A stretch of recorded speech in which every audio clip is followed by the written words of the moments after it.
Posisi pertama, Indonesia dengan Power Index 0,2804.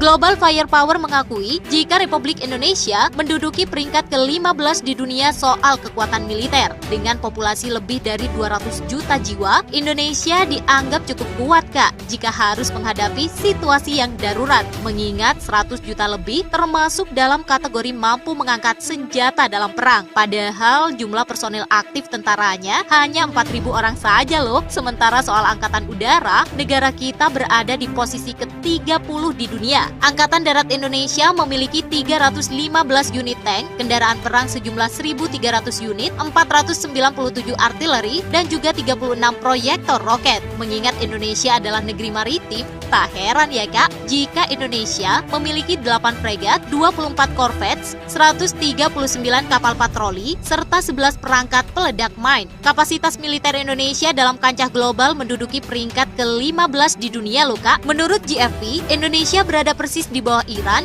dan satu peringkat di atas Israel. Indonesia ternyata terbaik di Asia Tenggara loh Kak. Walaupun jumlah personil tentara aktifnya tak begitu banyak ya, bahkan sempat dianggap lebih kuat ketimbang negara Israel. Tapi apapun itu, damai lebih indah ketimbang kekuatan militer yang terus berkembang menjadi kuat ya Kak. Semoga tiada perang lagi ya Kak di planet bumi ini. Amin.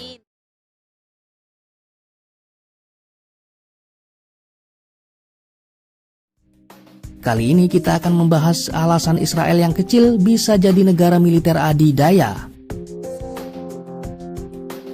Israel memang negara kecil, tapi soal kekuatan militer jangan pernah meremehkannya. Militer Israel dalam waktu singkat mampu membangun militer tangguh yang kuat di dunia dan juga militer paling inovatif di dunia.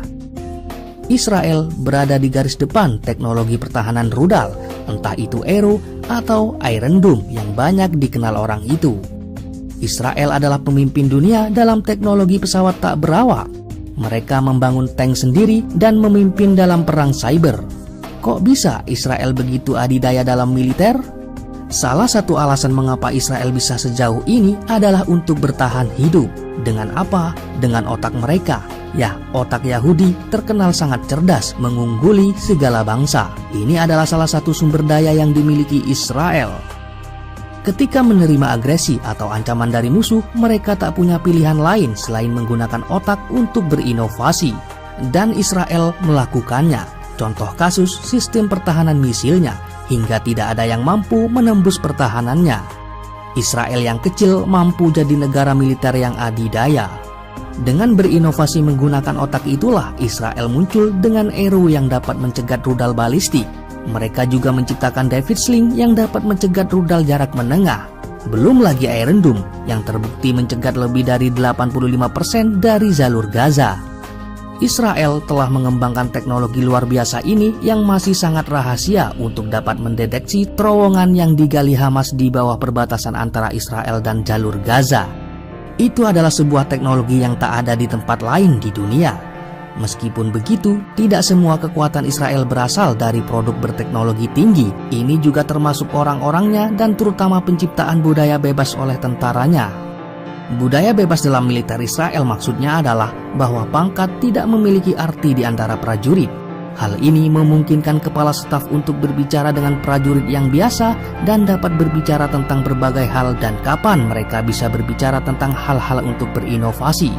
Ketika mereka dapat memiliki arus informasi dan ide-ide bebas, mereka dapat menciptakan dan berinovasi dengan fleksibel.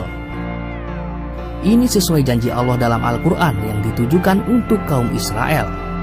Kemudian kami berikan giliran padamu untuk mengalahkan mereka kembali. Dan kami membantumu dengan harta kekayaan dan anak-anak keturunanmu. Dan kami jadikan kamu kelompok yang lebih besar. Quran Surat Al-Isra ayat 6.